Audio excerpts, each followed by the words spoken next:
बिस्मिल्लाहिर्रहमानिर्रहीम। Welcome back to the channel. अच्छा, आज हम गोल्ड का टेक्निकल एनालिसिस करेंगे for the upcoming week starting on 5th of January 2026। अच्छा, नया साल स्टार्ट हो चुका है। मार्केट अभी अपना रिदम पकड़ेगी। जो हॉलीडेज चल रही थी क्रिसमस की और अपना न्यू ईयर की, वो ख़त्म हो चुकी हैं। अभी मंडे से मार्केट अपना नॉर्मल बिहेवियर स्टार्ट करेगी। तो आज संडे का दिन है, सुबह का टाइम है पाकिस्तानी टाइम के हिसाब से। अभी टाइम हो रहा है 11:42। वेल, सारी चीज़ें साइड पे रखते हुए हम पहले बात करेंगे जो यूएस ने अटैक किया है वेनेजुएला के ऊपर, और उनके जो प्राइम मिनिस्टर हैं टूडोरो और उनकी मिसेज यानी कि फर्स्ट लेडी ऑफ वेनेजुएला, उनको गिरफ्तार कर लिया है और यूएस अपने साथ लेकर जा चुके हैं। 45 कमांडोज की टीम थी जो उनको लेकर जा चुकी है, और अभी वेनेजुएला के ऊपर टोटली न्यूट्रलाइज करने के बाद वेनेजुएला को ऐसे समझें कि यूएस की हुकूमत वहां पर ट्रंप ने अनाउंस कर दी है कि अब हम वेनेजुएला के मामलात को खुद से देखेंगे। तो ये तो हो गया एक फंडामेंटल पॉइंट जो मार्केट में अपडेट देने वाला था, और मार्केट इसको रेस्पेक्ट भी करेगी, मूव भी देगी। फर्दर मूव करते हैं मार्केट में। हम ऑलरेडी अपना ट्रेडिंग भी ओपन करके बैठे हुए हैं, और सबसे पहले हम अपना चेकआउट करेंगे। सिर्फ दो पेयर्स को आज हम टाइम देंगे और उनके ऊपर ही एनालिसिस करेंगे।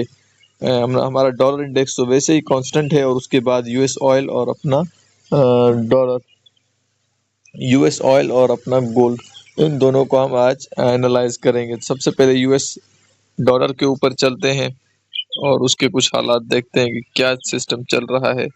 अच्छा, लास्ट वीक में हमने जो एनालिसिस दिया था वो भी आपके सामने है। थोड़े बहुत ड्रॉडाउन के साथ वो अपना टारगेट अचीव कर चुका है।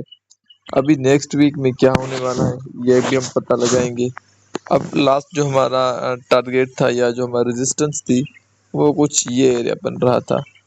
10-12 पिप्स को हम इग्नोर ही कर सकते हैं जब हम एरियाज ड्रॉ करते हैं। तो अब ये हमारा एरिया जो बन चुका है, ये बन चुका है सपोर्ट, और हमारे पास जो डॉलर है अभी एक अपसाइड मूव को पकड़ चुका है। और इस ट्रेंड लाइन को जब तक ब्रेक डाउन नहीं करता, हम ये नहीं कंसिडर करेंगे कि हमारा जो यूएस डॉलर का इंडेक्स है वो नीचे आएगा या फिर सेल साइड की लिक्विडिटी पकड़ेगा। तो हम नेक्स्ट वीक में यूएस डॉलर इंडेक्स को कुछ इस तरह से ट्रेड होता हुआ देख सकेंगे, और यूएस डॉलर की रैली ऊपर ही जाएगी टेक्निकल पॉइंट ऑफ व्यू के हिसाब से। या फिर ऐसे हो सकता है कि मार्केट ट्रेंड लाइन को ना बल्कि सपोर्ट को रेजिस्टेंस करे। ये दोनों डिफरेंट चीजें हैं, ट्रेंड लाइन और सपोर्ट। अगर आपने बेसिक्स के लेक्चर्स लिए हुए हैं तो आपके कॉन्सेप्ट्स यहाँ से क्लियर होने चाहिए।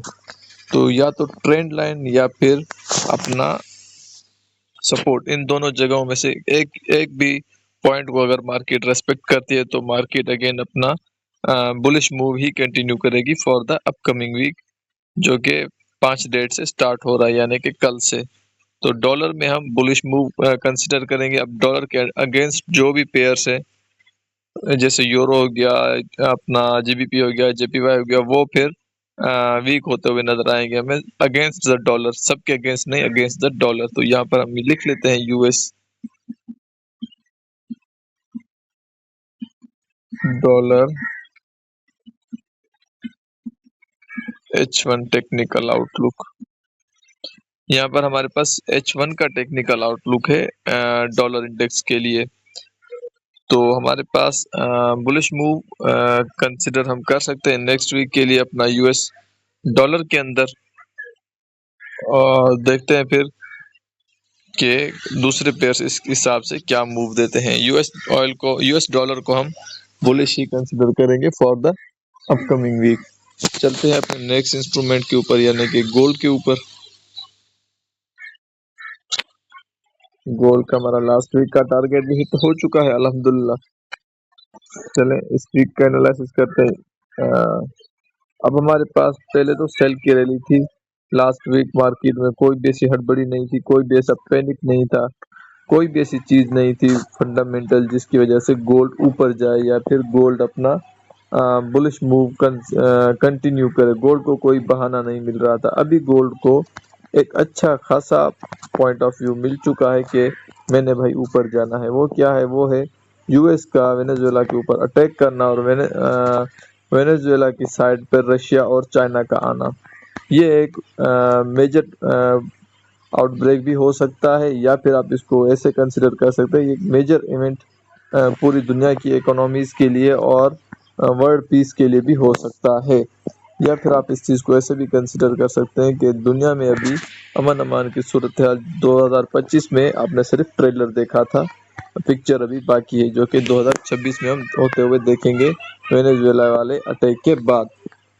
बहरहाल गोल्ड में नेक्स्ट वीक में हम बुलिश मूव देखेंगे। पहला टारगेट हम अपना रखेंगे 4400, और उसके बाद अगर मैं आपको कहूँ कि हम नेक्स्ट वीक में मे बी पॉसिबल है कि ऑल टाइम हाई को ब्रेक होता हुआ भी देख सकते हैं, जिस तरह से दुनिया की कंडीशंस जा रही हैं, क्योंकि ट्रंप के इस काम को, इस ऑपरेशन को दुनिया में कोई भी सराह नहीं रहा, बल्कि सब यही कह रहे हैं कि इस चीज़ की मजम्मत होनी चाहिए। ये किसी मुल्क की, किसी टेरिटोरी की सोवरेनिटी को हर्ट करना है कि किसी भी मुल्क में जाकर आप उसके प्राइम मिनिस्टर को रात को 2 बजे सोते हुए उसके बेडरूम से उठाकर उसको आप अरेस्ट करते हैं और उनकी मिसेस के साथ।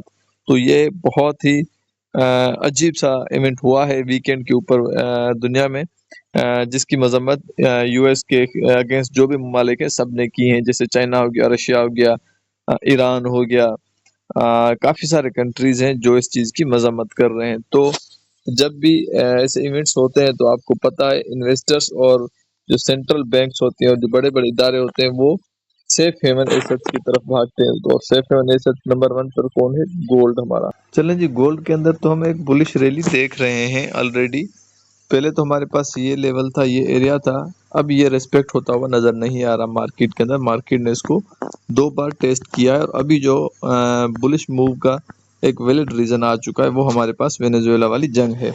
बहरहाल गोल्ड में हम नेक्स्ट वीक में बुलिश मूव ही देखेंगे।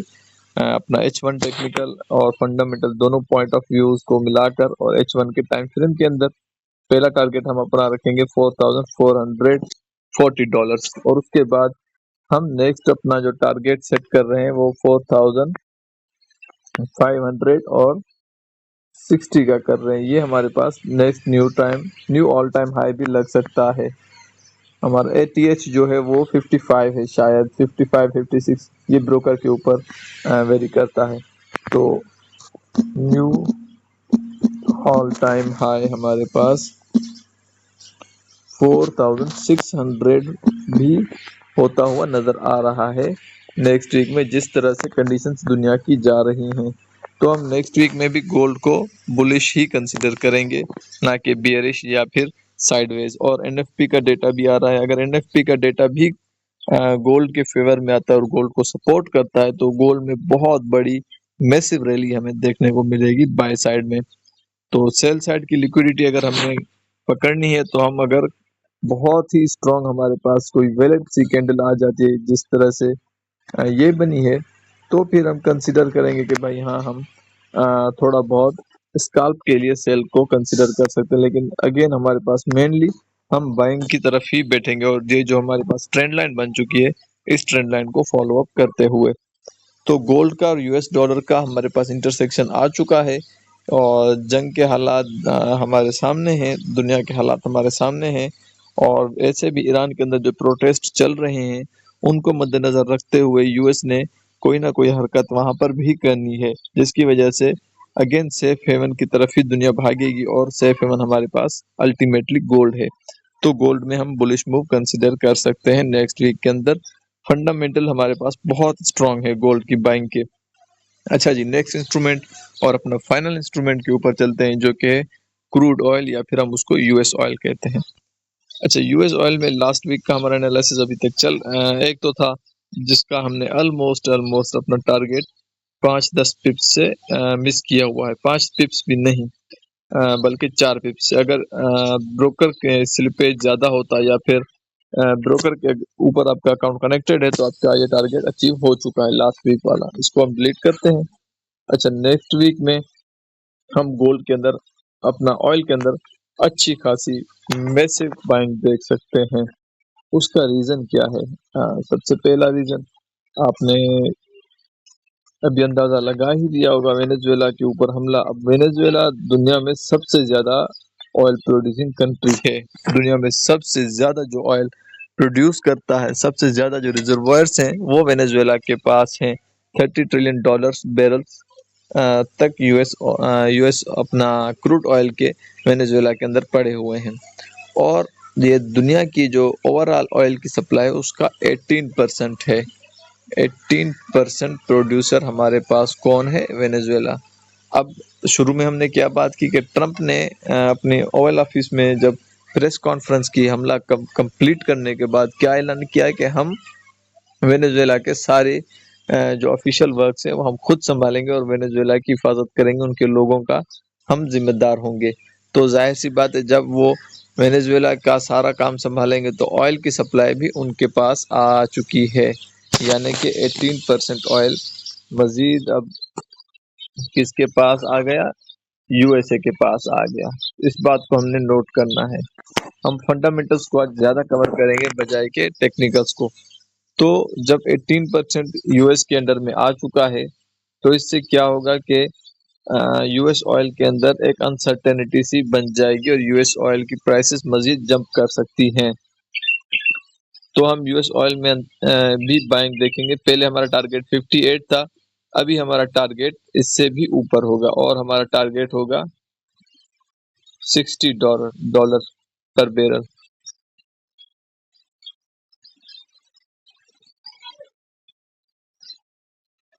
60 तो बहुत ऊपर जा रहा है। इसकी वजह भी यही है कि मार्केट इतना ट्रबल में आ चुकी थी कि मार्केट गिरती ही जा रही थी। तो हम यहाँ पर लिख लेंगे, कोई मसला नहीं है। चलो यहाँ पर ही अपना मार्क लगाते हैं। तो हम यूएस ऑयल में अपनी बाइंग ही कंसीडर करेंगे। अब उसका रीज़न हमारे पास क्लियर कट है कि वेनेजुएला के ऊपर हमला हुआ है, यानी कि ऑयल के रिजर्व्स के ऊपर हमला हुआ है, और किसी भी टाइम अगर शॉर्टेज होती है ऑयल के अंदर या फिर ऑयल के रिजर्व्स के अंदर तो हमारे पास मैसिव बाइंग कंसीडर की जाएगी। और ऑयल की शॉर्टेज की वजह से हमेशा बाइंग ही होती है। तो हम डायरेक्ट वीक स्टार्ट होते ही ऑयल के अंदर बाइंग करेंगे। हमारा पहला टारगेट जो होगा वो होगा $59.20 पर बैरल।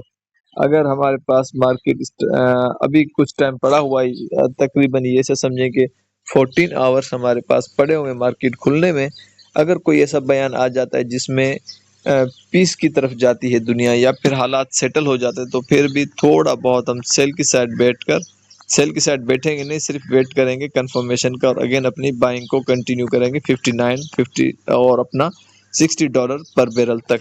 और ऑयल में हम हेवी बाइंग अभी कंसिडर करेंगे। ऑयल गोल्ड दोनों के अंदर हमारी बाइंग ही होगी जब तक दुनिया में कंडीशंस नॉर्मलाइज नहीं हो जाती और अमन अमान नहीं होता, और ये होता हुआ नज़र नहीं आ रहा क्योंकि अभी रशिया की इन्वॉल्वमेंट भी इसमें इसमें हो चुकी है कि रशिया ने अपना डिफेंस सिस्टम वहाँ पर डिप्लॉय करा दिया है वेनेजुएला के अंदर, कि वेनेजुएला की सेफ्टी अभी हमारी फर्स्ट प्रायोरिटी है। जाहिर सी बात है, जब यूएस और रशिया आमने सामने आएंगे तो क्या होगा ये सारी दुनिया को पता है, ये बात यहाँ पर डिस्कस करने की है ही नहीं।